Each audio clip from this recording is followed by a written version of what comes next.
One second. Uh, Looks like we have lost connection with the microphone.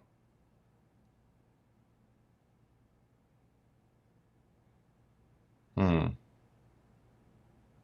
Well, that's not cool. Can you hear me? Can you guys hear me? Is it coming through this microphone? I just got a notification that says that it is it coming through this microphone? Okay. Okay. Good, good, good, good. All right. I don't know what that was then. So, all right, guys, here we are. Yes. Whew, a lot is happening in life right now, huh? We just got back from North Carolina. We had a trip there for a few days. So I've been totally away from social media and stuff, which was quite nice. And now we are back, and we are things have exploded in the garden. You know, when you look at the garden every day, like multiple times a day, and you're in the garden doing things, and then you leave for just a few days. I mean, we were gone like 72 hours, and it's like, whoa, whole different plants, things that got out of control in just that time. You know, so like including this keeps banging me in the head. You know, everything has grown so much just in that time. But that just kind of shows how much I curate the garden. You know, a lot of people see a lot of my videos about like they see the videos about the garden and stuff and think, wow, I would love to have a garden like that. But then they're not prepared for the level of care that it takes. They're just not really prepared to walk the garden every day and to just every time you see something, pull something. Now, I've got the system down though to where it is extraordinarily efficient. I mean, I couldn't imagine a more efficient system. I mean, if I did, then I would make it. But this system is amazingly efficient with the landscaping fabric, and so, oh my gosh, we're barely weeding anything at all. I mean, barely. The only thing that we have to do is harvest, which is a boatload of stuff, and tie up the plants. The only like, which is still a lot though. You still and also you still have to go through and you have to look and you have to see, put eyes on the plants to see if you can catch something before it gets out of hand. You need to look and see the slightest little signs of downy mildew, treat it, or the slightest little signs of powdery mildew, rearrange the environment and treat it. You know, if you do it like that, or nutrient deficiencies, which I never get anymore, of course, but uh, if you have any of those things, if you catch them early, then you can write it. You can write it on course. Because by the time you're seeing it, it's already several days or weeks established. Yeah. So the sooner you're able to identify it, the more disease and pest free your garden is going to be. I mean, this year is unbelievable. Disease and pest, oh my gosh. Like I've been saying, but I attribute it to many things, like we've talked about. But one of the things I haven't mentioned that I attribute it to um, is the swarm, or the no, not swarm, but like the militia, really robust militia of praying mantises that I have outside. Yeah, that is what is every plant that I look into. Every time I look deeply into a plant, I see praying mantis. Sometimes two of them hanging out together, and they're just on the leaves, you know, just kind of swaying like that, and they're just like, oh, don't see me, you don't see me, all right. I mean, there's so many praying mantises in this garden. I've never seen this kind of concentration of praying mantis. It's because like 2 or 3 years ago, I bought some cocoons, you know, from this website and released them out here.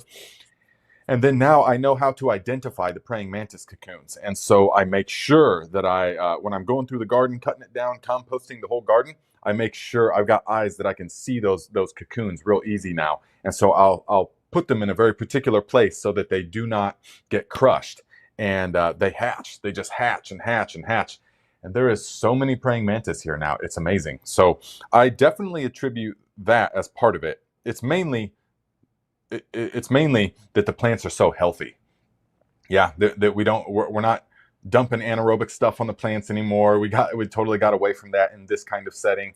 And so they've just got the nice, fresh, aerated compost teas and the fresh bloom fertilizer, the guanos that I told you guys, that I showed you guys how to make.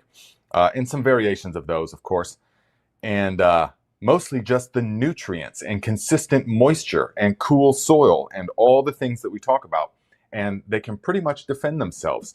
There is some Japanese beetles, of course. There's really hardly a defense against that, but it's very, very minimal. Very, very minimal. Just a few things here and there. But other than that, it's just an amazing year.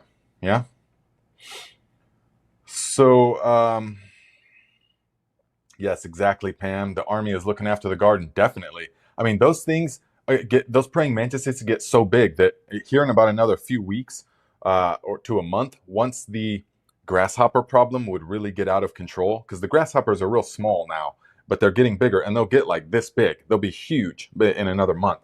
And before they get out of control, like the praying mantises get big enough that I'll see them just sit there, bam, grab one, and start eating away at it. They will eat every last bit of that grasshopper. That's the only control that I know of for grasshoppers. Truly, it's the only control that really works that I've seen with my own eyes. No deterrent or anything like that. No herbal deterrent has done anything for them. But the praying mantis definitely does. But there's such big ones back here that last year or maybe 2 years ago, and I even recorded it. I got a little video. There was a huge, like mama praying mantis trying to fight a bird, a cardinal. It was a male cardinal or female cardinal, and she was going after it, trying to eat it, and the praying mantis was sitting there trying to go at it. I mean, it was not running away, it was not flying away. It was like turn and face it. It was prepared for battle. And as I walked up to it, it was on top of the shed. I was filming it, and I was like, "Oh my gosh!" I was super close and zoomed in. As I was walking up to it, the cardinal saw me, and the cardinal was like, "Oh, ah," and backed up and went into the trees. But the praying mantis didn't see me at that time, so it thought that he was like winning. So he was like, "Yeah," and it just stood there like this, and he was shaking himself like that, staring directly at the bird, you know. But then all of a sudden he saw me, and he was like, "Oh, whoops." I got it all on video. I should post it somewhere. It's pretty cool. So once you see the video, you will appreciate my description of it. So let's see. Let's get some of them questions. Yes. That's right, Big Will Dog. This is the reason this is the actual reason. The underculture. This counts as no, this doesn't count as underculture. Nope. Doesn't count as underculture, guys. Sorry. Has to be pink. Wickshire Project. Question, Nate, if you have to pick one item, is it 312 fertilizer or compost for a heavy fruit producing garden? Well, that depends. 312, what is it derived from? That means everything. The numbers don't mean a lot, actually. When we're natural, organic farming, natural farming, natural is even more than organic, because organic has sort of been hijacked in many ways. But when we're natural farming, then the numbers don't matter as much, because that is the philosophy of so I'm waiting for you to tell me what they're derived from, but I will speak in the meantime. And the paying attention to the numbers philosophy is a page out of the Industrial Ag Playbook when we're utilizing chemicals. Very, very important to understand the major components that you're giving to the plants, because those chemicals are designed in such a way that forces the plant to absorb it. Okay? That's chemical farming. That's industrial ag farming. All the cornfields and farm fields that you see operate under that mentality. But what we do is what nature does, and we work with the soil food web. We do practices that nature doesn't do, but the essence is that we work with the soil food web. And so we put organic matter in there that has certain strengths. Some of it is more nitrogen heavy, yes, fish, fertilizers, and things like that. Some of it is more potassium heavy or phosphorus heavy. But we put those things in there, and then we let the soil food web digest it. Yes, the bacteria and the fungi, and then the protozoa and nematodes eat that and all of that. And so nutrients are unlocked during that process. And so the plant will absorb what it wants to absorb. To a degree, you can definitely get totally bushy, vigorous, out of control tomato plants by totally organic, as you will see that I have got this year. But if you do it right, then it's balanced with all the other nutrients that it needs, and it will be huge and vigorous and bushy, but also produce boatloads of fruits, as I will show you guys here in a minute. And so that's what you want to do, okay? So if I had to pick, so compost is wonderful. Compost is wonderful, but it's not, you're not going to supercharge stuff with compost. Compost is oh, someone just got a spread shirt. Good job, guys. Thank you. Guys, if you want the merch, check it out, gardenlikeaviking.com. Go down, pick your merch. There's going to be, once I come up with how to do it, once I launch the courses, there's going to be some kind of contest involved with free fertilizer giveaways, or maybe free Tahitian melon squash seeds or walking onions, or maybe even some free Viking garlic. But we'll see about that. That might not even be, that can't be this year, I don't think. But so compost is wonderful, but you need something more if you're trying to get a real heavy fruit set. Yeah, you can grow in pure compost, and the plants will be very healthy, no doubt. But they won't be like supercharged, like I'm talking about them being supercharged. Most people will say, "Oh, that's great. Oh, that's doing great." But my gauge is different. So I will look for your question to see what it is consists of, okay? Alex Forgay, $10. Thank you, my friend. Says, good morning, Nate and tribe. So when would you start the pre-bloom fertilizer? Then start the bloom foliar guanos approximately for my girls. We no longer can remember that name ever. Yes. Okay. So the when would you start the pre-bloom fertilizer? And well, there would be a lot more question if it's for those plants. You know, there'd be a lot more things I'd need to know. But if it's for like outdoor full term, then just a few weeks into flower, so for the foliar, once the flowers start to actually form, that's when we lay off. Just once we start to barely see the first formations of it, that's when we can still foliar. But once we see any actual flower development, we want to lay off. But you can still apply the guano fertilizer if you're using the exact bloom recipe that I showed you. Then you can soil drench that all the way till, you know, if it was indoor, all the way till like week 8, you know, of a 10-week. But if it's outdoor, you know, there's a lot more factors involved, but it's a lot easier. So you can just continue watering the roots with it. Okay.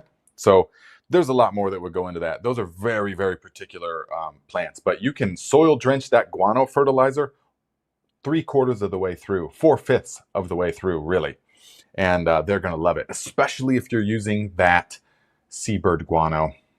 Yeah, they absolutely love that. For heavy fruiting and flowering, the seabird guano, if you're mixing it with Epsom salt, that's the magnesium, which it always needs, and the sulfur, which is ideal for ripening and produces metabolite. Essentially, the sulfur will help to produce the heavy, sticky, odoriferous, resinous oils that we desire in those particular flowers. So there's a lot more to it, my friend, a lot more, but hopefully that answered that.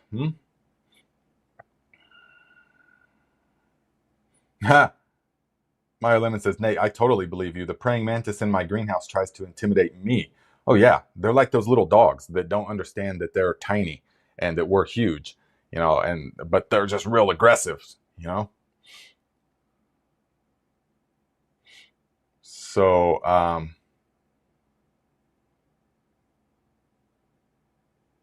let's see. Big Will Dog says, Nate, I haven't had to water my tomatoes in my raised bed since transplanting.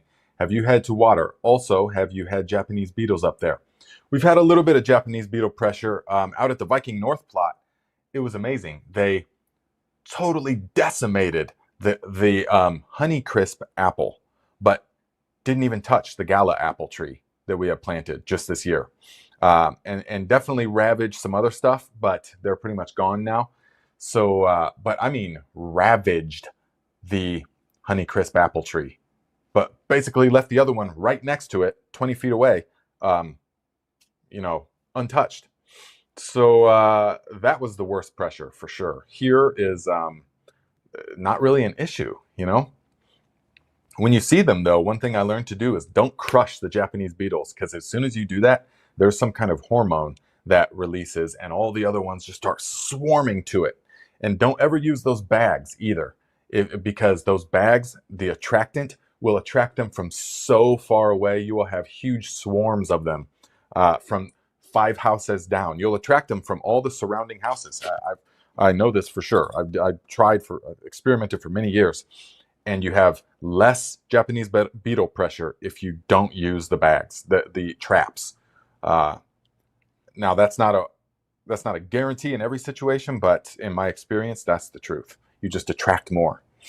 A few years ago, we were out at my dad's house when he lived out in the country, and we were setting up these traps, and we had the attractant out, and we were in the garage, and then all of a sudden, the whole garage was swarming with the Japanese beetles. They were just swarming outside the door and stuff. We were like, what is happening? And we realized it's the attractant. I mean, it calls to them and they come. But have I watered the tomatoes? Oh, I've definitely watered my tomatoes. Now, would I have had to had I had the system I had in previous years of deep mulch in the ground? No. Nope, definitely not. Now, this year I am, because I have the landscaping fabric and I have the soaker hoses set up. And so with the bed design that free flows, and I really wanted to see the difference. And the difference is astonishing, guys. I need to take you outside. And I'm going to do a garden tour video before too long, but these tomato plants are already 7 feet tall. I mean, just bursting out of the cages. I mean, they have filled the entire cage. Every inch of the cage is just stuffed with tomato vines, and they're just bursting out of out and a foot and a half, 2 feet beyond the cage already. And the ones that I trained up the single lead, they're already coming back down. So they're 6-7 feet tall already and just exploding with blooms. Super healthy, not the slightest sign of disease on anything. It's just, they love that consistent watering, definitely. Yeah, which I knew from my time in California, but not everyone can do that or wants to do that. Like I did for several years. You just plant in the ground with deep mulch, and you don't have to water basically hardly ever, unless there's an actual drought.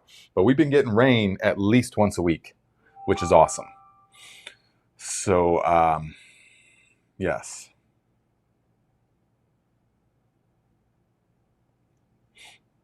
That's right. Donald Hughes says nothing beats aerated compost tea. It's true. It's true. It's the ultimate. It's all that you really need.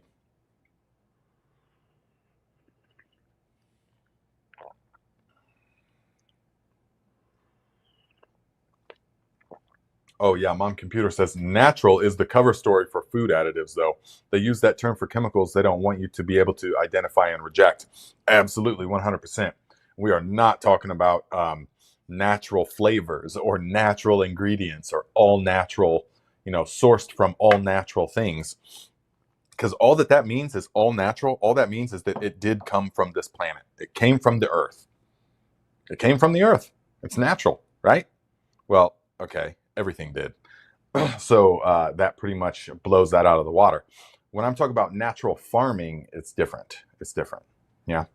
If you research deeply, and not just a light research, but as I've done over the years, there's still stuff, pesticides and herbicides and all kinds of stuff being sprayed on certified organic produce, organic methods.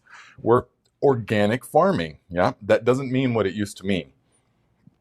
It's for sure. But natural farming, we're kind of making that a thing. So with JDOM, natural farming, and just natural farming is beyond organic. It's mostly making your own stuff or getting. It's more like cooking from scratch. Organic farming. It's like this. It's like organic farming is like sourcing organic, meals from the co-op or something. Whereas natural farming is like cooking from scratch every day. It's sourcing the ingredients, single ingredient things in a natural way, combining them, making it's more like cooking from scratch, yeah, versus ordering some organic, DoorDash or something like that, as an analogy. So yes.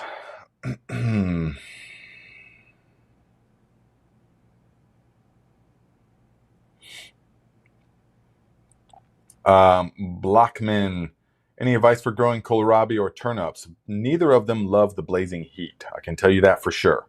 They're best planted about now and then ripen into the fall. So, guys, actually, the best part of the season is just coming up. The fall garden, the late summer and fall garden, it blows everything else out of the water, in my opinion, because leafy greens don't bolt. Once you get over that peak of summer, then the leafy greens and all kinds of stuff, it just is so good. So we're getting ready. We just planted like 150 plants of all different kinds of stuff. We got Chinese cabbage, 2 different varieties Chinese cabbage. We got the komatsuna, which I love, the shijimisa, which we cannot be without, of course, and then like 4 different kinds of bok choy that I love. We really go heavy on the greens, and from now into the fall, into the early winter, really. That komatsuna, the collard greens, the cabbages, of course, especially a Brunswick cabbage. Those are all really cold hardy. Speaking of cabbage, guys, so that's the main thing. Plant them rich soil, okay? Just compost would be fine for those, though. It doesn't need supercharged. It needs rich soil. But so just compost would be fine for those, or some alfalfa pellets, or other things that you have. There's so many ways to do it. But give them a little bit of fertility, but they like even moisture. If you let them dry out, then they are going to get woody. They will get woody and fibrous, and the turnips will get like spicy, kind of like a radish, and they're just not good. So keep them consistently moist. So guys, check it out. So I just started all of the other cabbage about a week ago. All the other fall garden was started about a week ago. And that includes the Brunswick cabbages and everything like that, except for this one, which is the, ooh, look at that thing. I knew it. This is the, Sapporo Giant, all right, which we started about 4 weeks ago almost. So because it's got to get really big. So we're about to plant it out today in a really rich, amended with Viking granular nutrients. That's all we're using this year. And this thing's gonna supposedly get really big, so we'll see. But look at that. I knew it. I could see the little signs, and then I saw some of the eggs. Can you guys see it? Let's see here. Whoopah.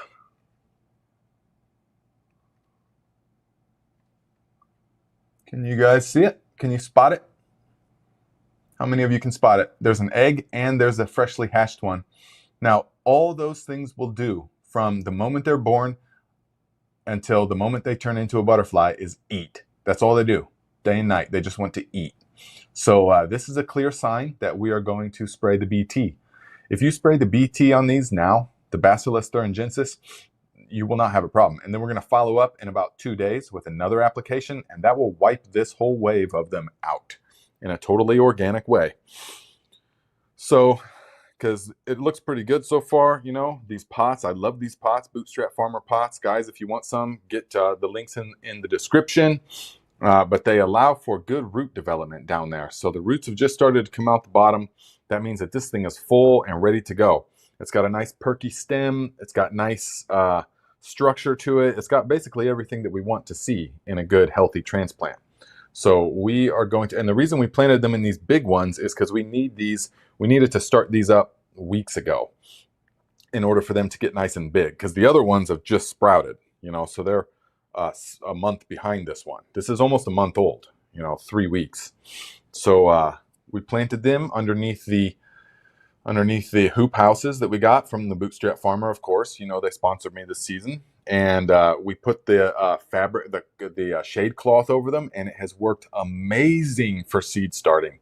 It has been the way to go for seed starting. Everything that's under there is loving life. And so they don't like to get baked and roasting hot in those, just out in the open. They also don't like to be in the full-on shade. So to put it under a tree or something, it can work, of course, but there's no transplant shock. When you just use shade cloth to start the seeds, there's no transplant shock. And they love it because they're still getting full-on, oh man, they're still getting the full-on benefits. Guys, can you, oh man, let me see if I can do this on camera. I want to show you guys because this is important. This is what you guys need to do when you are going around in your garden every day. Let me know if you can still hear me. Let me know if this thing actually is working. This is what you need to look at when you are going around in your garden every day, okay? Is things like this. You want to look at the underside of the leaf, all right? And, well, for one, we already know that there's, well, I don't know if you can see it all that well, actually. But we already know that there is the cabbage moth under here, right? That's not going to help you guys, but it helps me definitely. So there is tiny little white, I need to actually record this, tiny little white eggs, about 6 of them. They're not in a grouping pattern or anything. They're just individual. And so if you can see them, you see them on the bottom there? See those tiny little white things? Every time one of those, or almost every time, one of those little white butterfly moths land on your stuff, they want to plant a little egg. And that's going to be one of those ravenous caterpillars that eat from the moment they're born to the moment they turn into the butterfly. So we need to see things in advance, okay? We need to see things before they become a problem. And so this is very important for this exact reason.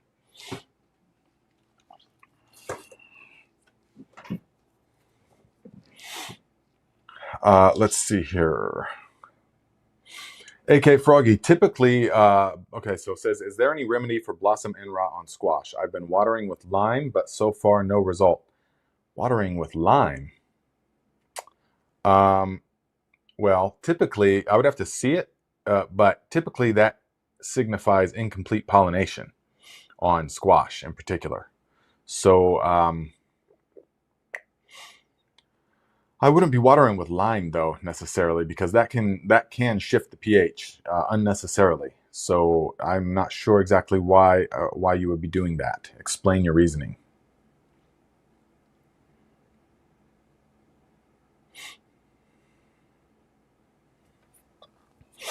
Mm-hmm.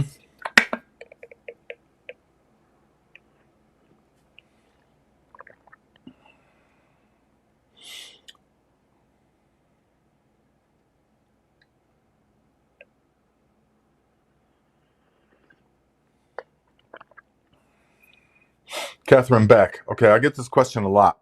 It says, I'm not making aerated compost tea this year because I've learned our city water has chloramine, not just chlorine, which is harder to off-gas. I'm so disappointed.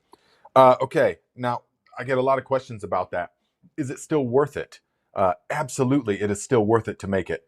The levels of these chemicals, while it is unfortunate, yes, the levels of these chemicals are not to the point where they are going to kill the microorganisms in your water as you're brewing it. I mean, I still have bursting with life ferments and microbial brews just exploding with life and goodness, regardless if I off gas or not, or whatever you use. I mean, just use the water, let it boil out for a while, or let it bubble out for a while. And even if the chloramine doesn't off gas, the concentrations, I know I sound like a government official, don't I? But it's really the truth that the concentrations aren't enough to actually like kill the microorganisms in your water. I mean, because people would be dying if that was the case from straight up poisoned. There's just really small amounts to keep things, because they already purify it or whatever they do to it. It's a process at the plant. And then just to keep it from forming or picking up microbes in the in storage, in the pipes and stuff, they will add these other chemicals. Now, do I wish they weren't there? Absolutely. And is it better to get, if you have an artesian well on your property or spring, it's a far superior. Or if you can capture the right kind, if you can capture rainwater in the right way, It is also superior. But do not let the city water deter you. It is still super beneficial to do the aerated compost tea. In no way should you let that stop you from using this wonderful resource.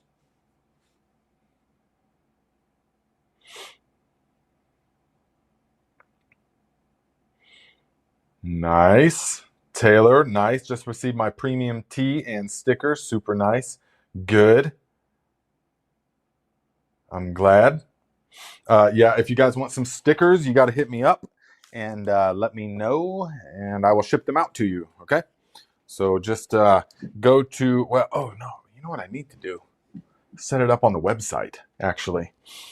Just put it on the list. But yes, you can hit me up for the moment. You can hit me up on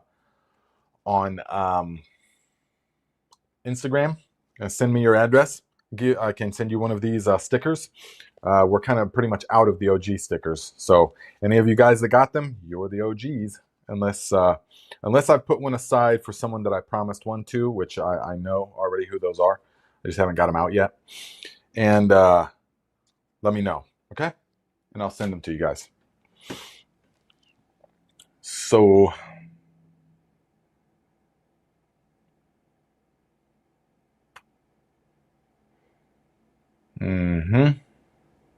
Teets, what's up, my friend? Says didn't know it was gonna hijack the live. What's that?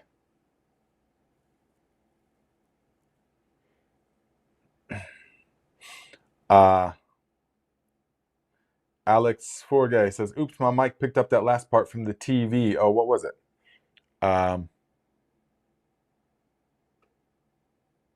Oh. Okay, got it. Yeah, I got it. Thank you for the contribution, my friend. Also, Queen RB, $10. Thank you, my friend. Says, miss you guys. We'll listen later. Southern Oregon, fire season. Cool and clear this sunrise, so in the garden. Cooler today, only going to get to 91. Yeah, only going to get to 91. It's a dry heat, though. It's a dry heat. But thank you, my friend. I don't think I've seen you here in a while, actually, have we? But thank you for the contribution. And Teets, $5, says, if I put spring water in my distiller, will there still be brown sludge left over after distillation? My sweatshirt order. Okay. So if I put spring water in my distiller, will there still be, well, there will be minerals, definitely. If it's real spring water, then yes, there will be still minerals. There's plenty of minerals in spring water. But if it's like well water, like in the Indiana, it's going to have tons of sulfur and iron and calcium in it. And it's going to really muck up your distiller to a degree, although it's still beneficial to distill it. But you will just have to clean it more. Yeah. But it won't be the same as if you tried to distill your Bay City ocean water. Like I think you were trying to make sea salt from San Francisco Bay water. I probably would, frown on that. Yeah. So,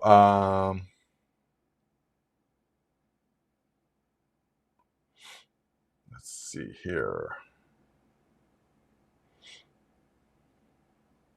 Yes, Oliver says, next week I will make Jadam Wedding Agent and Jadam Sulfur for the first time. Cross the fingers. Yes, it is actually quite simple if you follow exactly the directions in the videos and the exact ratios and weights.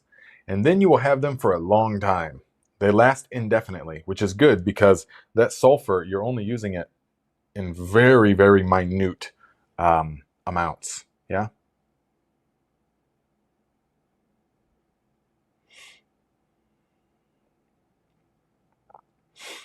Matt says, question, any advice on how to amend a community plot that I don't know what soil was used before? A community plot. So if I was in charge of that, then I would say, okay, the first thing I want to do is I want to look at the soil and see what is the level of organic matter. Are we working with basically like old clay, farmland clay soil that turns to concrete in the summer? Or are we working with a real sandy soil, like perhaps you have there in Florida, I think you are? Then that would be the first thing I would do. But regardless of that, I would get the soil covered. I would get the organic matter happening.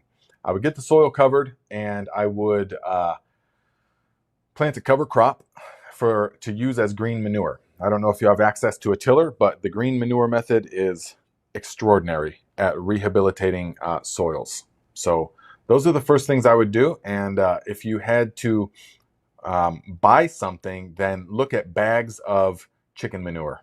That would be the thing I would buy. A bunch of bags of like the super green, is it? Or the Nutra Rich 321, those kind of things. I would do that. That would be the most economical way. If you could find a source of real manure, that would be good as well, so long as you're 100% sure everything's good. But in a community plot, you don't want to have to explain to everybody that about the safety of manures and stuff, because everyone's got the big, well, there's E. coli in manures, oh, there's salmonella in manures, well, what are you going to do about all these diseases in manures? No, because they listen to the mainstream, and they hear about the recalls of the lettuce that came from Guadalajara, and that there's salmonella on the lettuce, and oh no, and manures, and the whole thing just seems like everything is so filthy and dangerous. When the reality is that manures have been used for thousands of years, since before time. Okay, since before time. They've been used, and they can continue to be used so long as they are sourced right. Because now, unlike any other point in human history, we have poisoned the land, and we have poisoned our systems rely on poison, huge amounts of poison, in order to function. And so it's not that big of a stretch of logic or of the imagination to think, oh, well, if we're constantly poisoning the earth and the vegetation and the insects and the animals are eating that, okay, so of course that's gonna and it's persistent, everything then becomes poisoned. If your whole entire system depends upon, it cannot do without huge amounts, huge inputs of literal chemically made, laboratory made poisons, then you have a broken system, in my opinion. Not only broken, but toxic and dangerous and should be dismantled. But once you're in so deep, you can't dismantle it. Once you're in so deep, like we are now, you can't dismantle it. There's no switching over to organic anything. When you drive through these farm fields and you just see oceans of corn and soybeans and some wheat, depending on where you are, there is no amount of what are you going to do? Tell, hey, Phyllis, what you guys go back there, and once you start pulling them weeds on that back 500 acres, and we'll join you here after lunch. Oh, okay. So are you going to hand pull? No, without these chemicals, every field you see would be nothing but weeds. It would in the very first year without using them. And so we are so deep into it that there's no other alternative. It cannot switch over to just oceans and oceans and oceans of regenerative ag. No, it can't. Guys, you have to understand, we are in a predicament, okay? It's not a problem. A problem can be solved. A predicament you just have to deal with. And you have to, so we are more in a predicament. The food system that has fueled the massive expansion of the population and the exponential curve relies upon pure chemical inputs and heavily toxic, poisonous ingredients. So therefore, it's not a leap of logic to say, well, if the inputs are all toxic and poisonous and we're poisoning the environment and we are literally of the environment, you cannot separate the human being from the system which sustains it. Yes? And so it's not that big of a stretch to think, well, as the land becomes more poisoned, so do we become more poisoned, because we are an expression of the land in the same way that plants are an expression of the soil. In a similar sort of way, we are expressions of the land, the earth that sustains us, the life support system.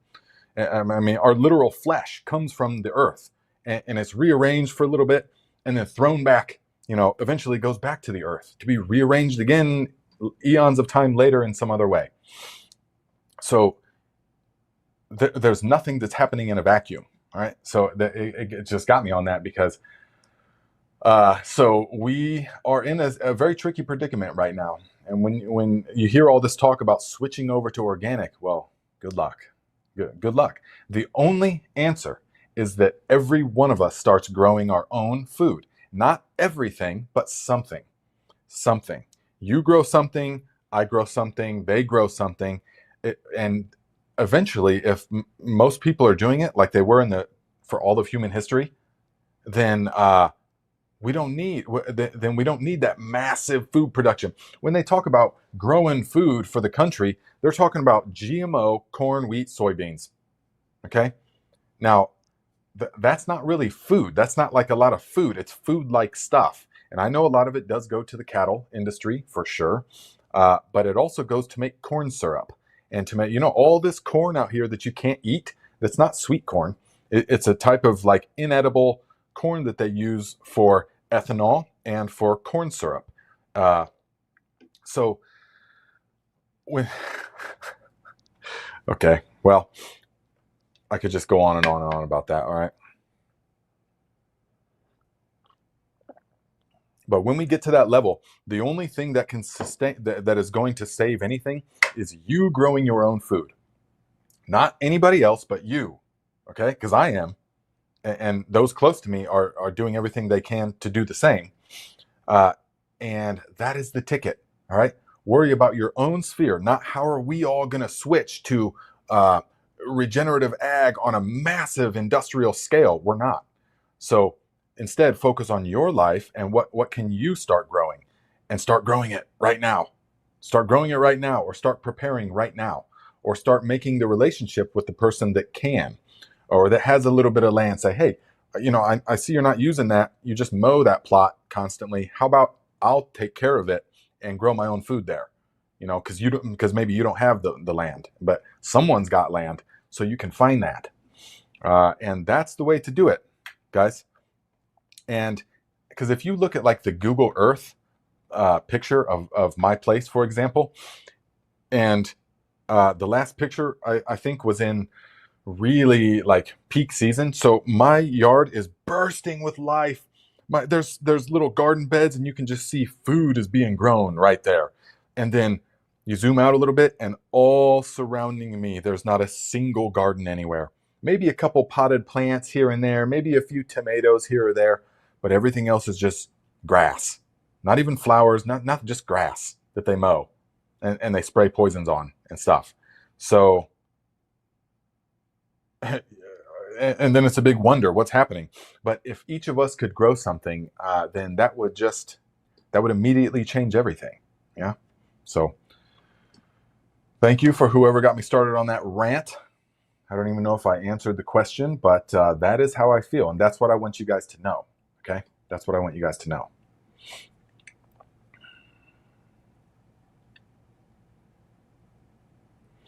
Terry Goody says, Nate, is it too late to plant Brussels sprouts? I forget where you live exactly. Are you in Indiana? I have seedlings going now. Plenty of time. Brussels sprouts take a long time. If the seedlings are going now, you're a little bit behind. If you're in northern Indiana, then you'll still have time. You might want to prepare for some covering, though. They'll take 100, 110, 120 days. Okay, that's a long time, but they're very cold hardy. So they can go pretty much a month after the frost begins, so long as there's not, hard like in the teens right away. If it's gradual, then they can take that. But yeah, you'll still get Brussels sprouts from it. Don't choose a red variety though. Hopefully you chose the green variety. The red variety of mostly anything takes longer than the green variety. Cabbage and Brussels sprouts, both. Nancy DeWalt, $10. Thank you, my friend. Says, says for a happy Saturday. Happy Saturday to you too. Thank you for your continued support, Nancy. I appreciate that. Give you a heart. Say reply with a heart. Thank you. So,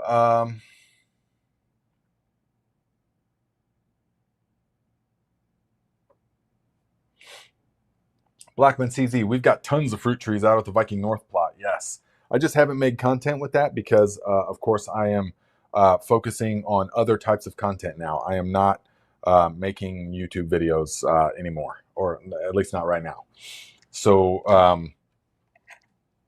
because I've had to pivot, as all of you already know, I won't go into that. I've had to completely pivot. So there's going to be a garden tour pretty soon, but just to show you how amazing the garden's doing. But there's not going to be like tutorials and stuff come anytime soon, except for in the courses. It'll all be in the courses. So look at these things, guys. Ring of Fire sunflowers. Very pleased with them. The only thing I'm not so pleased about is that they only get about maximum 4 feet tall. Well, I can't say maximum. They're still kind of growing tall, but they're branching. So each one's got at least a dozen of these on it.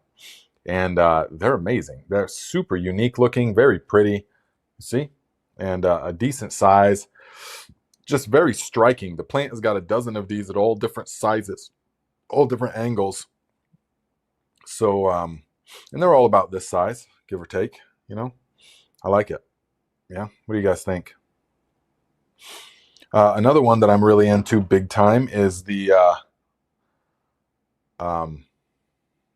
Benary's ruby, I think red or scarlet, something like that. Red zinnia. Super beautiful, huh? I love zinnias. Very hardy, very prolific, especially anything in the Benary's brand or strains have been specifically bred for cut flowers. So they've got long stems on them. The plants get about 6 feet tall with like 30 blooms on them if you cage them. Otherwise, they fall over. So when I came back from the trip late last night and then saw them this morning, I just saw the garden this morning. And a number of the zinnias have fallen over because they got so big. So now we need to get the cages standing back up. So worth it, though. They are a gorgeous presentation. Just boom, with 20 or 30 blooms of these, and you can cut them, and they just keep going and going and going all season long. So really nice and pretty. Can you see close? If you could see it, I don't know if it's coming through here, but it's like a deep crimson, sort of blood red, scarlet red, something like that. Really awesome.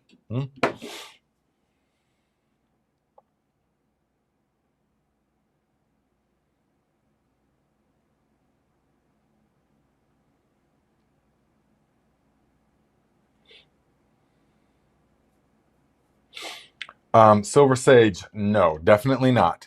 Says Nate, can I make fish emulsion? Fish emulsion. I think you're talking about fish amino acids. Emulsion is just ground up fish. You could add some molasses if you wanted. You could make hydrolysate out of it. If you were going to make emulsion, which is you have to emulsify, you have to blend it, which I did in the Vitamixer, then you mix it with the labs and the molasses, and it works really good. But if you're talking about the fish amino acids, where it's the brown sugar and the fish, then no, absolutely not. It must be granulated brown sugar, or white sugar, but brown sugar gives you more minerals. But you need the osmotic pressure of the sugar, and that's what draws the nutrients out from the cells. So watch that video that I made, and no, you cannot substitute molasses. You cannot substitute sugar or honey. You can make something else, but it's not the same. It won't be nearly as good. So if you're going to do it, you owe it to yourself. Get the brown sugar. Says, what brand of brown sugar do you use, or do you grow your own? I would love to be able to grow my own sugar, but I know better at this point. Well, one, we can't grow sugar cane here. So, and it's a big process, and it takes a lot of space. Places that grow sugar cane are good at it. And then processing it into the sugar. Now, we would just make what is essentially jaggery out of it, which would be to juice the sugar cane and boil the sap, kind of like a maple syrup. Boil the sap until it got super, super thick on a real low, and then let it solidify. I saw that in the villages all the time. That's how they do it, except a lot of times they'll do it with a palm. as well, or dates, the date tree sap. And so, no, I don't make my own sugar. No. And no, you can't use honey. I wouldn't waste honey on that anyways.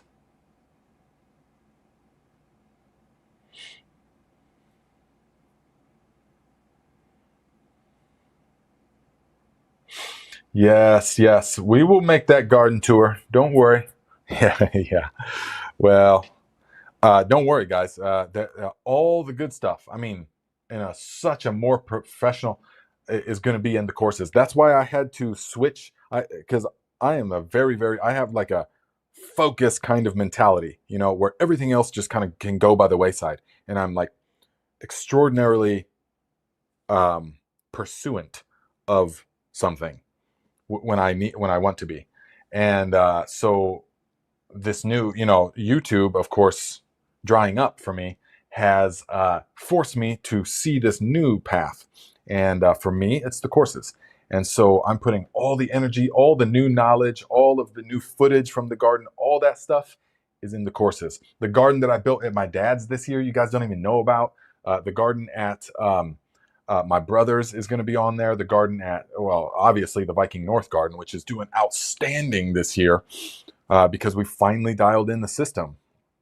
So all that stuff will be in the courses, and it'll be a lot more. It'll be so much better than YouTube videos because I don't have to cater to the algorithm.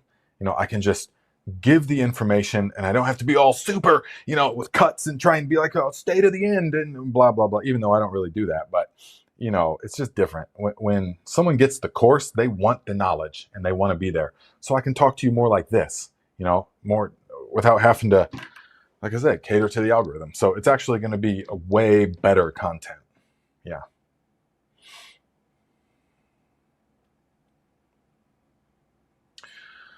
The Wickshire Project says, question, Nate, would you agree the biggest fail of most gardeners is improper watering, lack of, once the garden is rolling and growing? Actually, I would not say that. Not even close, actually.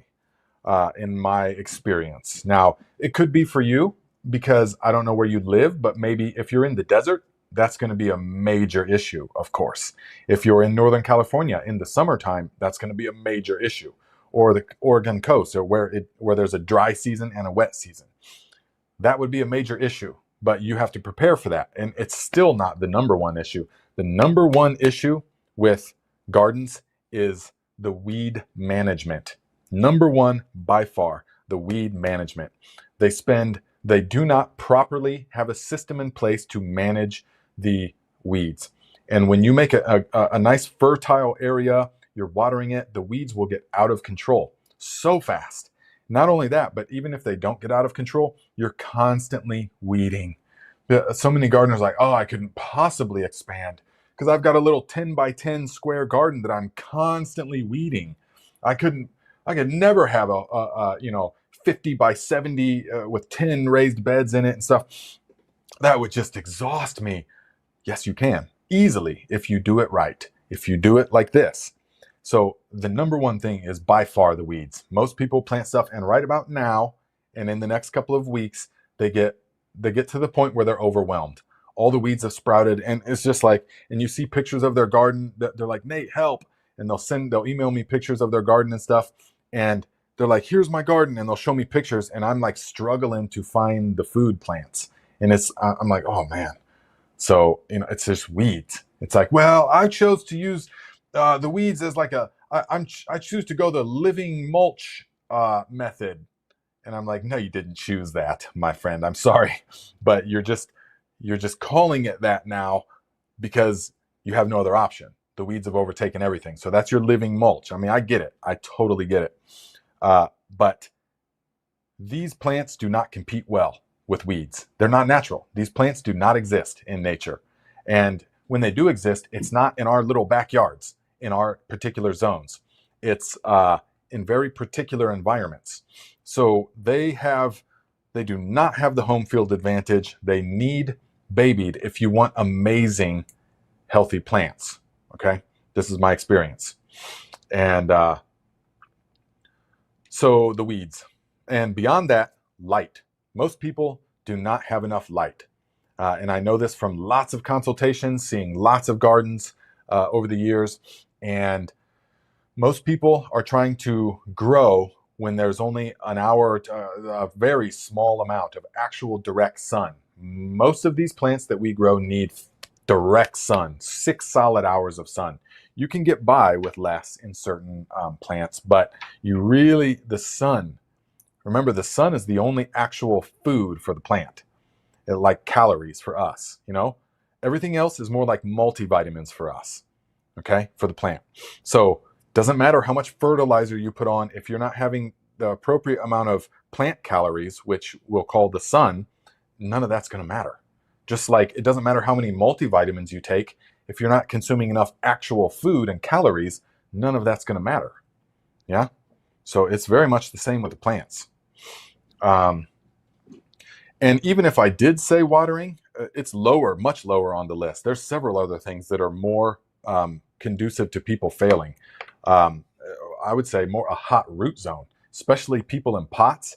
They let the plants get the hot root zone. As soon as you let your plants get roasting hot root zones, like in the green stalks and stuff, then they're just they don't like it. They don't like life, Watering, I would say, if anything, in a lot of circumstances, is too much watering, actually. So, that's my experience. That's my opinion and experience on that. Oliver Noel or Noli, €5. Thank you, my friend. Says, do you send your sticker to Germany? I never have. Maybe I could though. Wouldn't that be awesome? Hit me up on Instagram. Send me your address, exactly what I need to write on the envelope, and maybe it'll work. I'll try it. Yeah.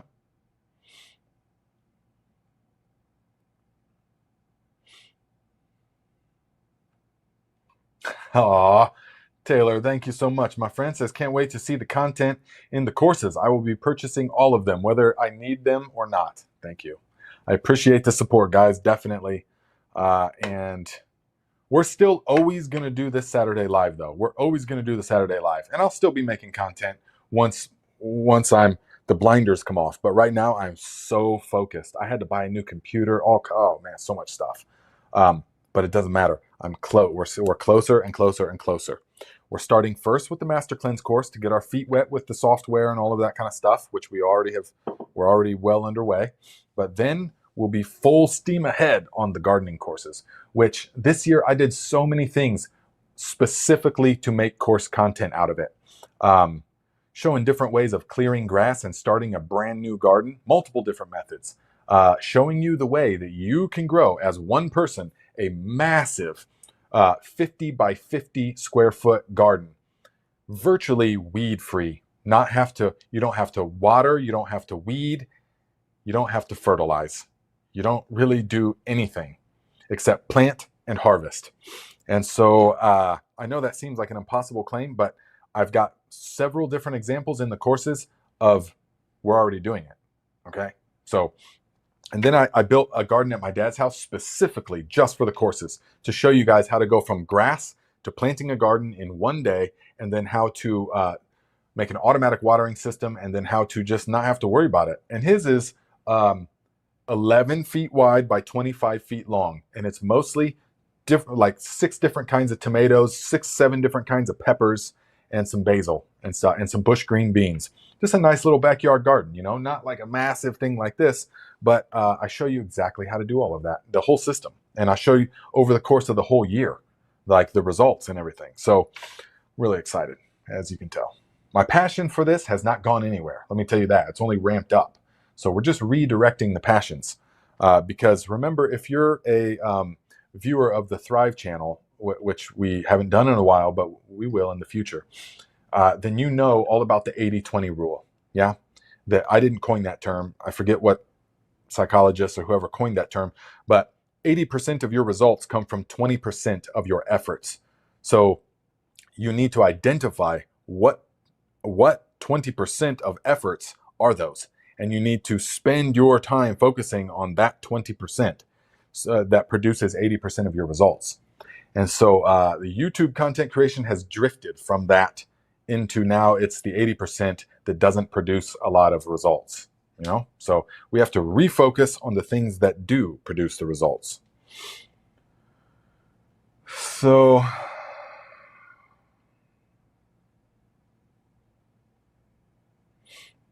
let's see here.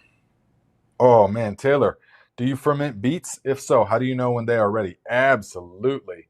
But we ferment them. Oh man, I'll have been having a fermenting course, but definitely beets and fresh thyme and the starter, of course, and just the 3% brine. Do it. And ferment them for about 3 weeks to a month. Put them in the refrigerator, and they are delicious. We still have some from last year. I'm not kidding. We're also making kvass, all different kinds of stuff. So they're ready kind of whenever. You know, that depends. That depends on many things. So I can't say exactly.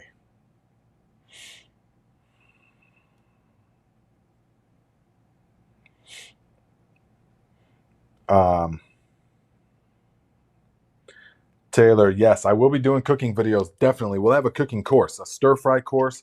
Oh my gosh, we have perfected the stir fries. We are eating the stir fries, eating things like this. This petty pan, all right? This is the Pattison's Golden Marbre squash. And this is too big for me. If you were trying to scoop them out and stuff them with like sausage, this would be good. If you're trying to eat them in like a stir fry, you only want them this big. And what I do, because this will get kind of watery and the seeds get kind of big and the skin gets a little bit tough. So this can go to the compost or the chickens or the hogs. And this here will go to the stir fry. And we will just slice it nice in the proper stir fry method. And stir fries are all about timing. You want to add everything at the right time. And so just a light saute is wonderful. Now, something that we will be adding to the stir fries is these delicious fish peppers. And see how beautiful they are as well? These fish peppers are super good looking and really tasty. And as you guys know, I like them particularly because of their fast come on, fast go off heat. Their type of spice. It doesn't build. It's just like, whoa, hits you real fast and then goes away. So it's a really good kind of heat. I like it.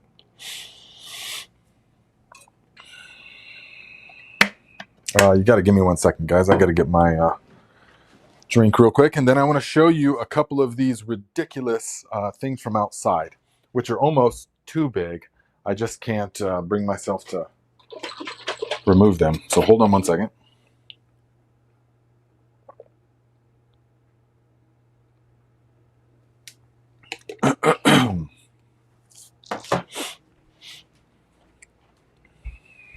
Okay. So those Ishikura green onions, how many of you guys are growing those?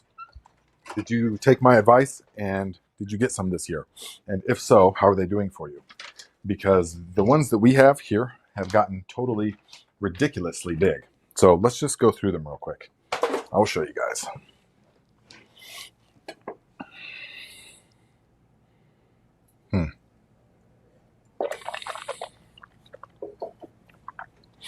Okay, so let's see here. Let me rearrange this stuff. So here is the Ishikura green onions got so big this year that they fell over into the parsley because they were like crowded out. I just didn't expect them to get this big. And these aren't even the biggest ones. But so these were just had fallen over basically into the green onions. Let me get this thing up out of the way somehow. Okay. And they fell over and it was like this. Okay. So they're crushing the green onions because they were over basically like this. And I just had to cut this whole little batch off of them. So here's what I want to show you guys, that they are just so nice and big. Hold on. So here is how they, whoops. Here's how they form, okay? So this is one green onion and it fell over. And so we'll take this, we'll cut this off at the base, leave about 1 inch so that it can regrow. And we'll peel these outside ones kind of off. And let's see here, one more, probably one more. See how they're kind of wanting to divide. And as you peel it back, look at that. Look how nice and smooth that's getting. So we're going to take that off. Now we could even do one more, but we could have eaten it right there. We could have eaten that right there like that. But the thing is that this is more, these are so big that unless you have like a restaurant or something, or you're doing fermenting, man. So here's this, and then we'll eat them till about right, pretty much here.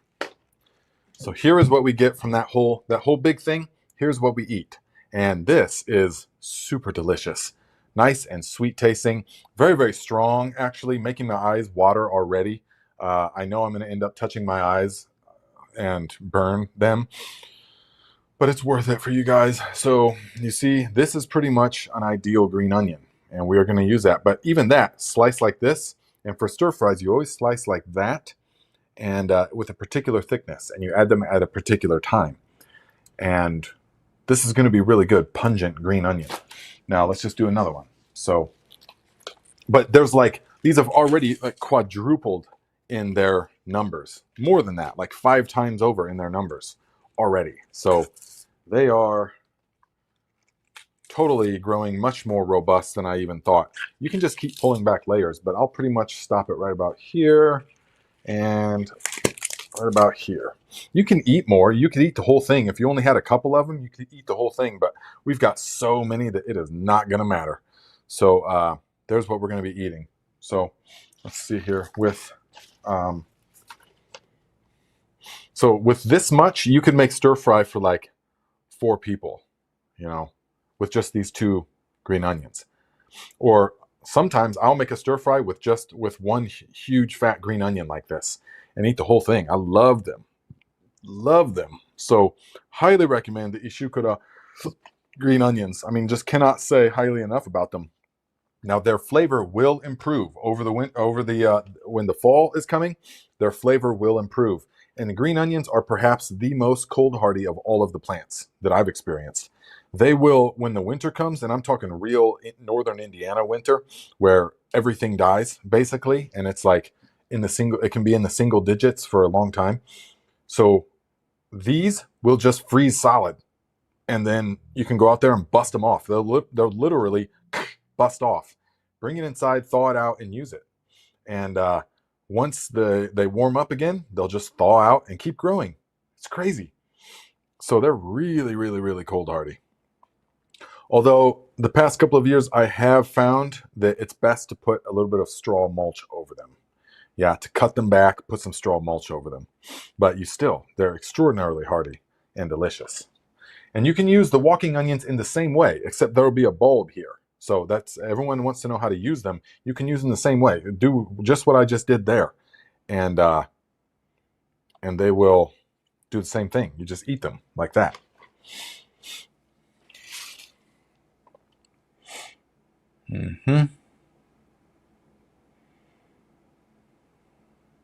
Ooh, yeah, grow all year says, got my Yod Fa this week. Sick of no luck with broccoli and cauliflower. Yeah, guys, unless you live in the temperate Northwest or something where it's like overcast and moderate temperatures, just forget about broccoli and cauliflower, because broccoli and cauliflower is the biggest waste of space in relation to how much you get.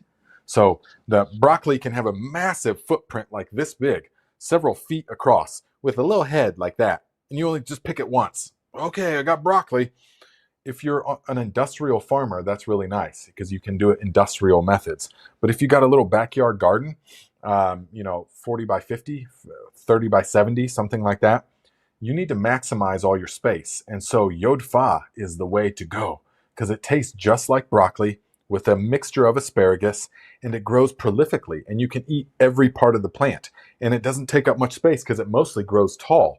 And even the leaves are they're not like that. The leaves even are nice and upward. They're really ideal plants.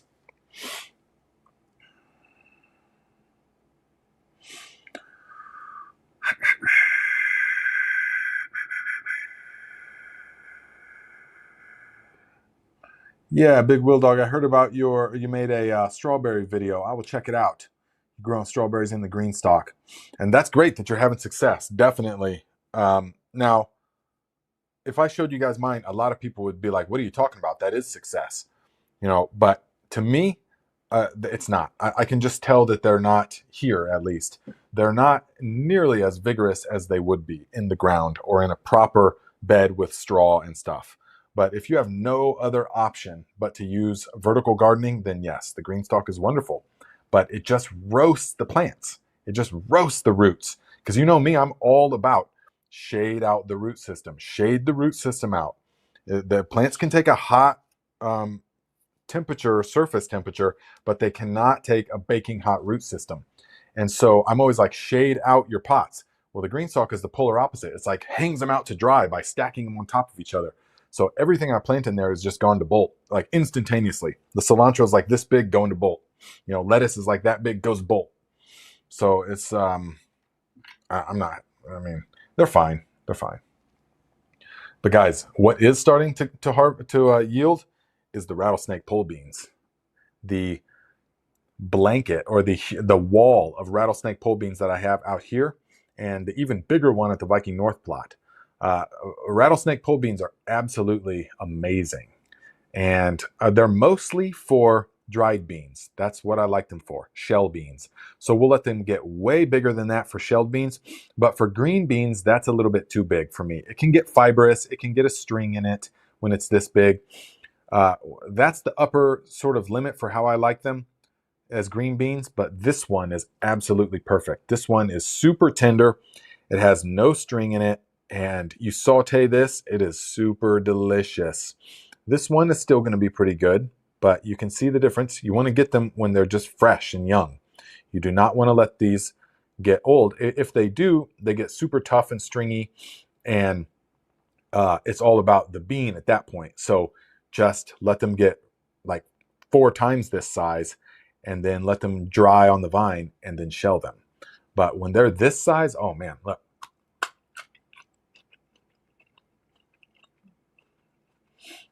It's so crazy. It tastes like asparagus mixed with toasted almonds. That's what I'm tasting when I taste the rattlesnake bean. I just love it. It's so fresh and so crunchy, and there's no fiber to it. There's fiber in it, but it's not fibrous. Super delicious. Fresh tasting. You can just eat those fresh. So this one you saw about a little bit bigger. It's still really tender. Doesn't have quite the same amount of toasted almond nuttiness though. Still good. Much higher water content in this one. It was harder to bite into, definitely, but still, it's a little bit more fibrous. Okay. Still totally adequate, delicious. And remember, the more that you pick them, the more the plant is going to produce. So when you guys are growing pole beans, and I know a lot of you, I've done consultations with you, a lot of you were not aware of this, but even pole beans, you want to pick a good flush of them, or pick a few. You got to signal to the plant that it's under attack and that it's got to go into overdrive so that it can produce boatload more. Rattlesnake pole beans, for the first month, just keep picking, but eat them though, or you can try and can them. Pick them, eat them, and then let them go towards the end of the season, and they'll be producing so much more. It's crazy. Okay, now we're going to eat this bigger one.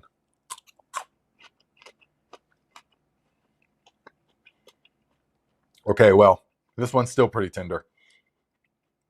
Slightly more fibrous. It might have a string to it. No, not yet.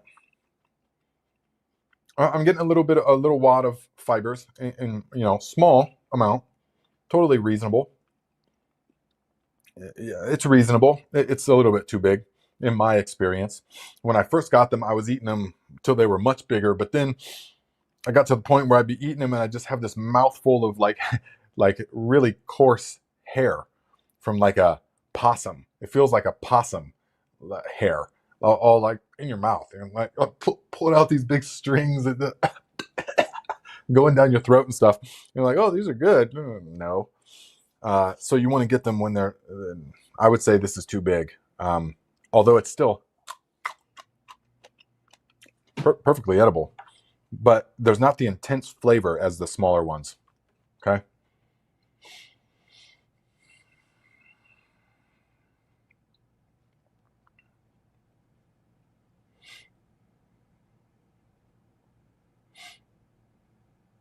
Oh man, I'm way out there. I'm way, way, way behind in the comments. That's for sure. Whoops. Um, no, I don't use the grow tents in the summertime. I only use them for the spring. No, I like I said, I plant these things outside in the underneath the shade cloth, and they just do amazing. They just do absolutely amazing.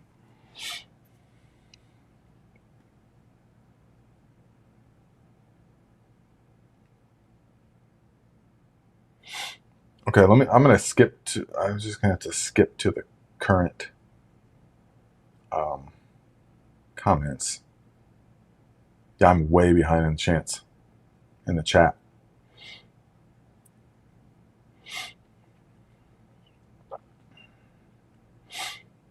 Let's see here.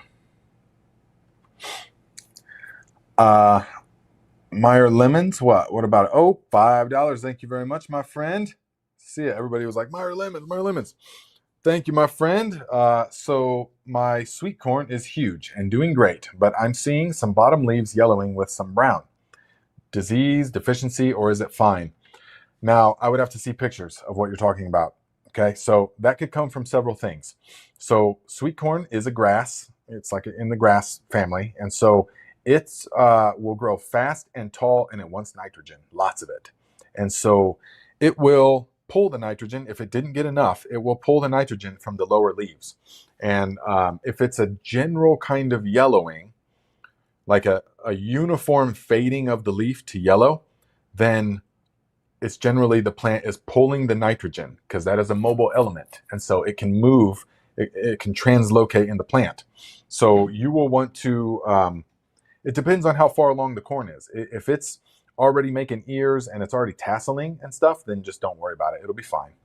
But if it's like just started its ear production, then you might want to give it something. It's probably nitrogen. That would be, I'd be 80% sure without even seeing a picture. I'd be 80% sure that you need something with a bit more nitro in it. You can foliar feed. You could soil drench with the fish fertilizer. That would definitely help. But again, if it's already tasseling, if it's already, and the silks are already out, don't even worry about it. Just let it. It'll be fine. A lot of plants, when it comes time to harvest, are brown and dying. You know, they're drained.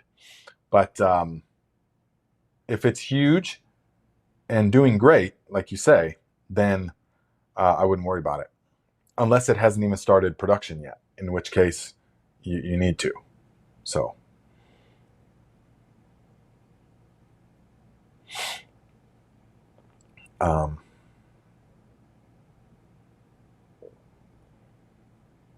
so yes.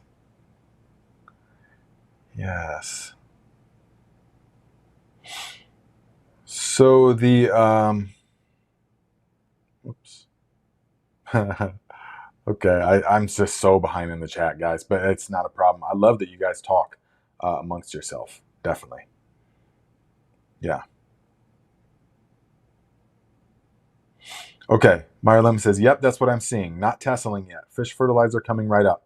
Yeah, definitely. So that's the answer then. And that's what I thought. If it's just a general yellowing, you don't see like interveinal chlorosis, or you don't see green veins, but then interveinal yellowing can be different stuff. The second thing I would consider would be magnesium, because plants are almost always deficient in magnesium, because it's the central molecule of the chlorophyll ion, and it gets used up in the process of photosynthesis. Remember that. I'll repeat that in that exact same.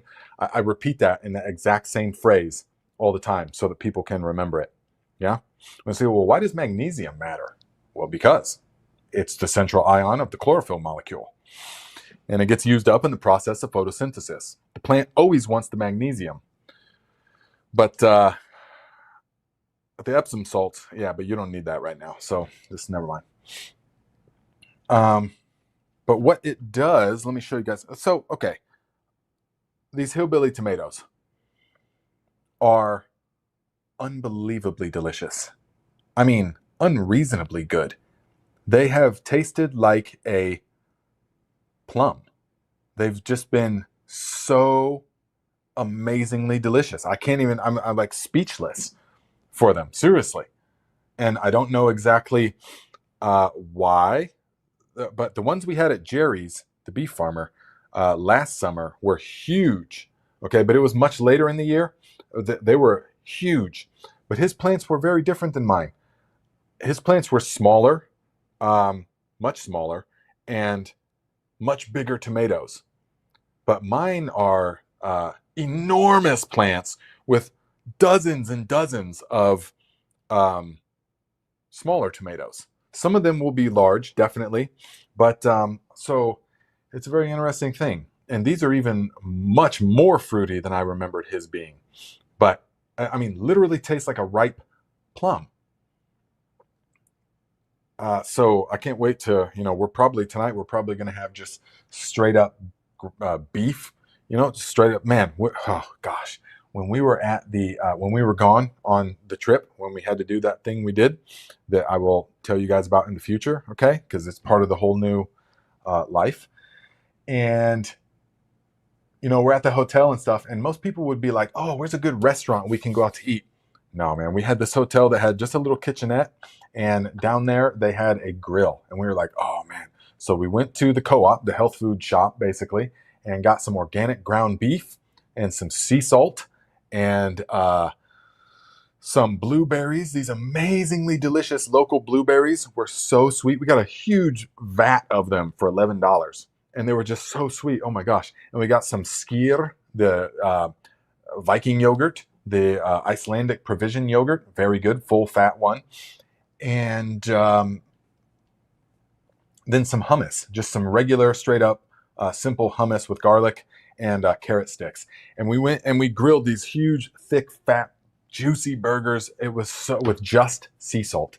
It was unbelievably delicious, and it just made me really appreciate that we have the knowledge and we have the knowledge of the correct foods to keep us feeling good, because we felt amazing the whole time, because we weren't bogged down by going out to eat, and we don't drink, having some drinks and all the and it's 92 degrees out and stuff. No, we felt fantastic on the long plane rides and stuff like that. No problem, because we know now.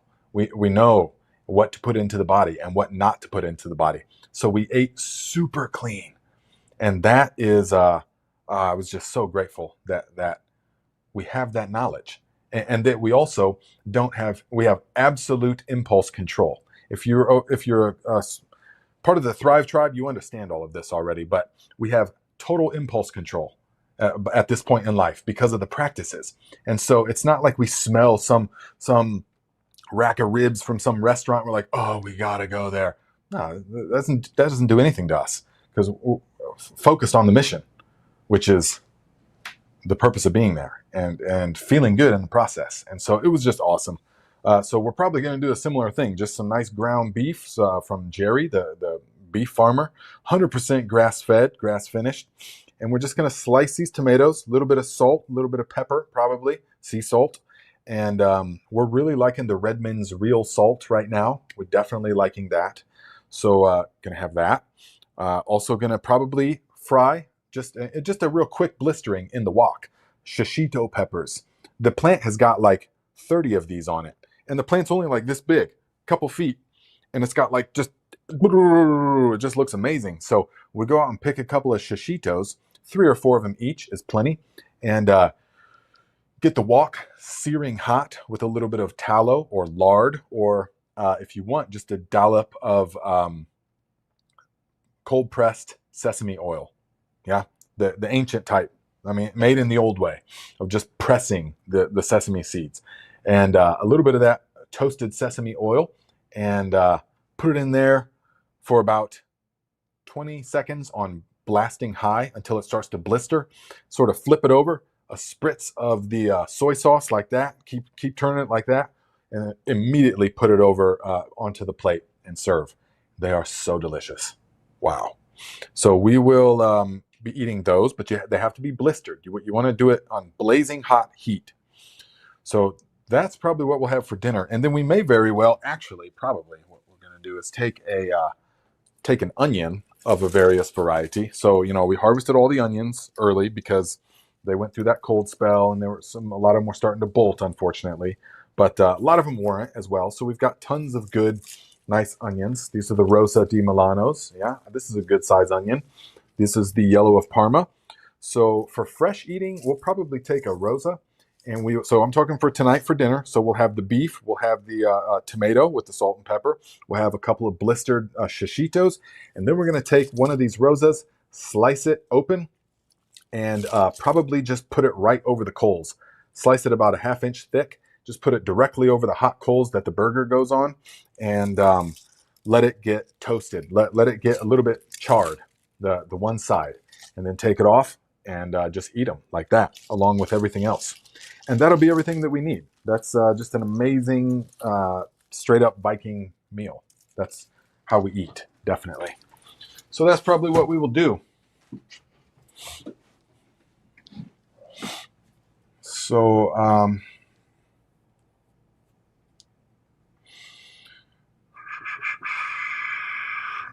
Steve says, question, my Vietnamese basil has yellowing leaves, brown spots, and then yellowing on the edge. Last night I did a fish foliant spray. Any suggestions? I would have to see exactly what it is, but it almost doesn't matter that much because basil is susceptible to various forms of fungal spot disease. And so it just happens sometimes. It happened to one of my plants this year. It just happens. Now I will apply the guano fertilizer, the guano bloom, and that will take care of a lot. An aerated compost tea, if you're into that, can definitely help. Cut the plant back hard and hit it with the aerated compost tea, or if you've made the JDOM sulfur, try that. Like the video that I made about the cucumbers a couple weeks ago or a month ago, try that solution. If you've made the JDOM stuff, like the sulfur, try that, and that can pretty much solve it. But basil is one of them things, guys, that you don't plan on planting a basil plant and that's your basil for the year. You succession sow basil for sure. We just started our last run of basil now. They're only this big in the pots because the other basil plants that we have at the base of the bean trees, guys, are like this big. I mean, they're chest height. They're literally chest height. Everything is so lush this year. It's unbelievable. And so the basils are just massive, but they're flowering by now.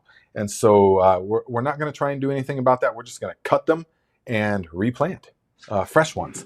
So basil does not have a full season. You know, it's best to just start more. You've got time.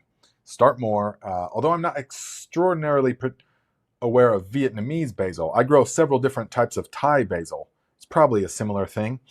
I have not grown a particular Vietnamese basil, but I'm sure it grows in the same manner. So I would just get new ones started. Try and treat that one, but just get new ones started.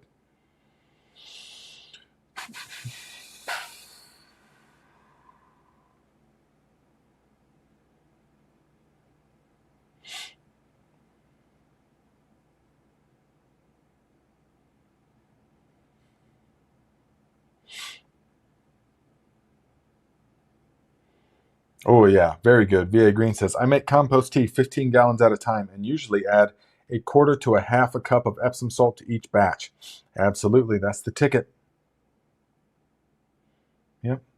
Yep. Lisa T says, my fish hydrolysate is about a year old and it's pretty mellow. Yes, definitely. Time is really the ultimate thing. That's what it is. That's what we need to give all of our ferments the time. Because if we don't, then we're rushing it and they'll smell. Look to Nature says, I'm surprised the Bloombastic guano serum doesn't burn my morning glories. It worked great on my sweet potato vines, so I experimented on some glories and they look fantastic. Oh, dude. Morning glories, you said that because you know you want to get me started on morning glories. I know you did. So you really can't burn the plants with that guano serum. If you make it in the concentrations that I've outlined, you can't burn the plants. But guys, let me tell you, several of the videos are coming down. Actually, several of the videos are coming down because, just because. So several of the videos have to come down. So that's going to happen. So you guys want to get the knowledge while you can. Not a great many of them, but the thing is that I want the course content to be 100% exclusive to the courses only. So there's just a couple of videos that I'm going to have to reuse because I'm not in that situation anymore to show that. So a couple of the videos I'm going to have to reuse. And so therefore, at least footage from that, although I'm going to re-explain everything, but I'm going to have to use that footage, like the burning of the leaves and stuff. That video's got to come down, a couple of videos. And so then I'll redo the footage and put them into the courses. Yeah, with all the new knowledge. But just putting that out there.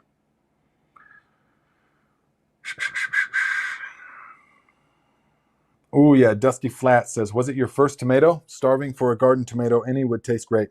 You know, we've had several of these hillbillies, probably 5, 6, 7, 8 of them already. We've had a couple of Cherokees, but many of the hillbillies looked like this, okay? Totally unlike, the plant's loaded with these, you know, and loaded with these kind of things, but not those real massive ones. But maybe that'll be later in summer, but I don't even care. I mean, I don't care how big they are. It's all about the flavor, and these flavors is unparalleled. But look how big the cherry tomatoes are getting. Look how big the purple bumblebees, guys. These are an amazing tomato for fermenting and also for cutting in half, cut side up in the dehydrator, and let them dry, and then make the tomato paste out of it. Or these are the best for sun-dried or for sun-dried tomatoes and olive oil. Super good. Yeah. Very pretty too, aren't they? Very tangy. When I give these to people, I'll give them a medley of different tomatoes. Not yet this year, but in years past. I'll give them a medley of different tomatoes, and they'll be like, oh, man, what was that one striped cherry tomato? That thing was good. Like, yeah, the purple bumblebee, definitely. But this year, when I give them, they're going to be like, what was that one? What was that sunset orange one? I'll be like, that was the hillbilly. And it's got such a great name. You know, so fitting. So fitting.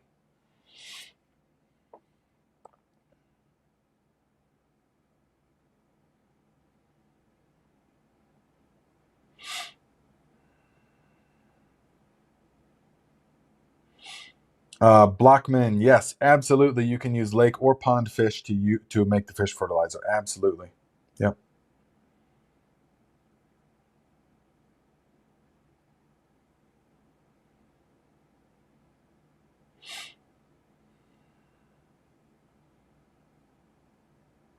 Yes, yes, yes. Yes, Shawnee Grows says, August will be harvest time here. It's going to be great. Yeah, we're shaping up to be a magnificent August and September. All of it really, I mean, is for the August and September, because those are the months with amazing harvest. And October, if you do the fall garden, we're going to have August, September, and October of unbelievable bounty, abundance.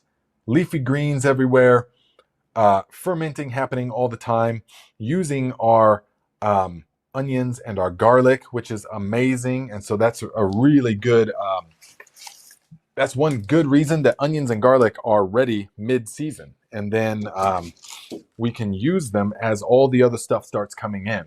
And then the fermenting of the cabbages, very important. The fermentation, because that's how we eat fresh veg all winter long, right from the garden.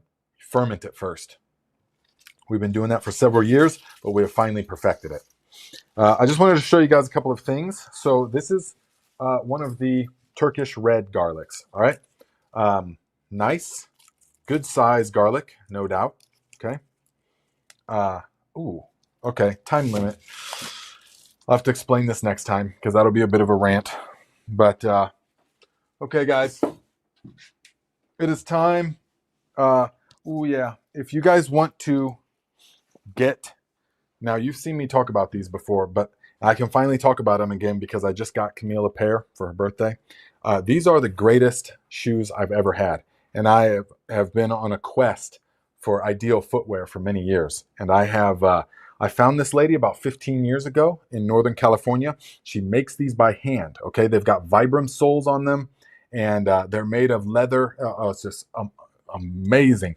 They are so feather light. They feel like you're not wearing anything, and they stay on your foot super good. Camille and I were both wearing them all the way to North Carolina and back. That's all that we brought the whole time. I didn't even bring my combat boots. And we were nonstop. Well, mostly her, because she's got pretty feet. we were getting comments. We were getting compliments on these the whole time. They definitely weren't complimenting my feet. So we were getting compliments on these the whole time because of how tribal they just look ancient and they're so supportive. So they mold to your footbed is the way that it happens. You see, so you wear them for a while and it just perfect arch support, perfect everything. Cannot recommend them highly enough. But if you want some, you better get on them because the lady, well, she was not young 15 years ago, we'll put it that way. So you better get on it if you want some, but they'll last your whole life for sure. So you can hit her up if you want them, but she's old school. You've got to, you can email her, coolmox.com. You can email her, but then she prefers phone. She prefers you to call her on the phone. And then you have to like mail her a check. She doesn't do PayPal or any of that kind of stuff. You have to put a check in the mail and do it that way. And they're not cheap, but they're handmade exactly to your foot because you send her a diagram of your foot, which is amazing to make sure that you get exactly what you need at exactly the right spot. They're just outstanding. What more can I say? And she doesn't even know I'm doing arranged anything. I'm just trying to support her because this is how they support herself. Her and Dave, they live in like this old bus and stuff. They travel around a lot. So I'm just trying to support them with some, if you guys want any. So tell them that Nate from Indiana sent you. That's how she knows me. But I just want to make sure that I got that. I'm pretty sure that that's the website. But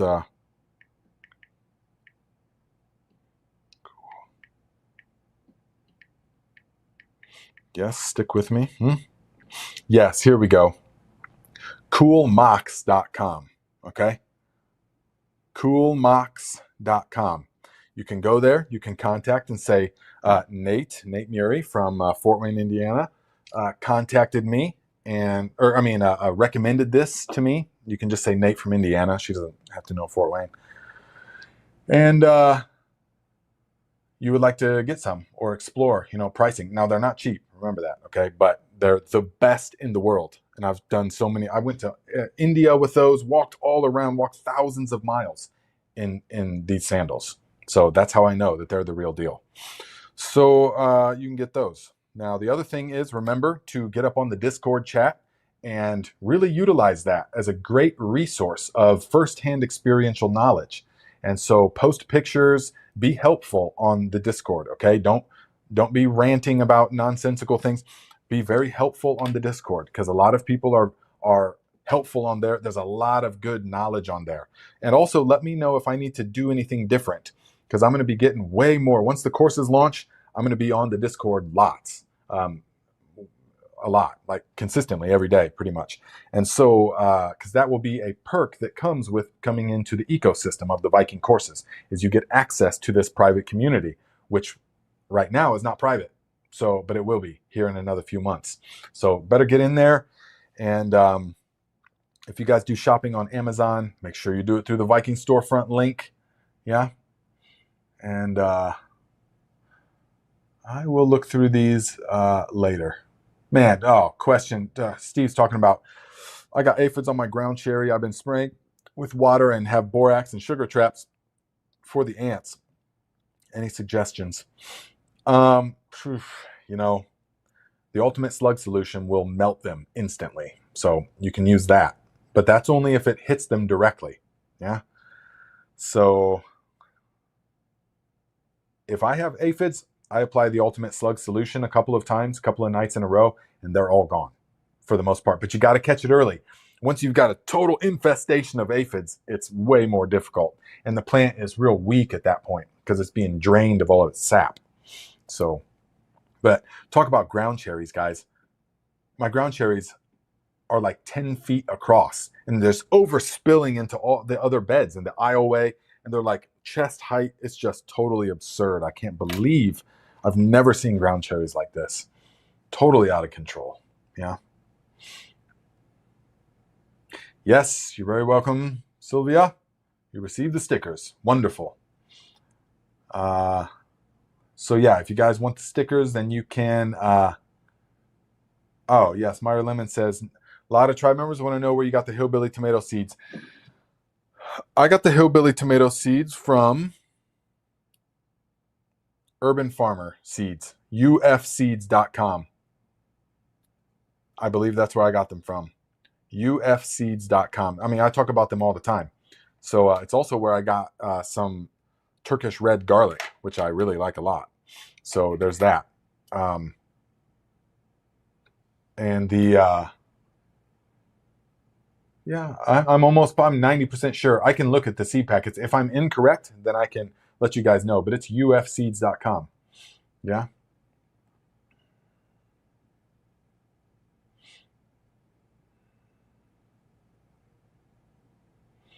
So, okay. All kinds of questions. I would love to sit here and talk, but we got to get going, okay? So we got all kinds of stuff to do. So thank you guys very much. Thank you for the contributions, guys. Oh, Taylor Reindl, $2. Let's see. I didn't see that.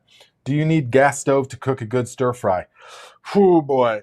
Yes. Yeah, I mean, possibly some people can do it on a electric stove, but I have used electric and it just doesn't, the shape of the wok the flame has to wrap up around the sides. That's really where it's at.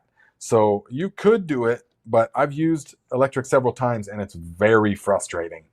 I cannot stand electric heating for stove. An electric stove is just a monstrosity in my opinion. But that's because I'm really into cooking. And there's a saying, now we're cooking with gas. It's like all that other stuff is kind of a joke. Fire up the gas. Get that heat going. You will not, I mean, maybe some people will. Put it in the comments if you have, maybe you have. But I have never had success with electric stoves in general. I don't like them. But definitely not for stir fry because the flame doesn't wrap up around the sides. So, all right, guys. We will see you next time, my friends.